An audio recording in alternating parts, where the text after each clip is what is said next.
वक़रना फी बुयूतिकुन्ना, ये अल्लाह का हुक्म था। औरतों ने सरकशी की, माशरों पर तबाही नाजिल हुई, माशरों के अंदर से बरकत उठा ली गई, माशरों के अंदर से अल्लाह की रहमत उठा ली गई।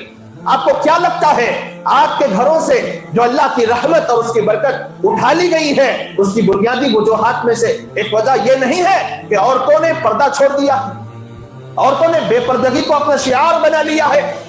उन असबाब में से एक सबब यह भी है कि जिन घरों की औरतें बेपर्दा हो जाती हैं, उन घरों की तरफ से अल्लाह की रहमतें उठा ली जाती हैं और रहमत लाने वाले फरिश्ते दूर भाग जाते हैं।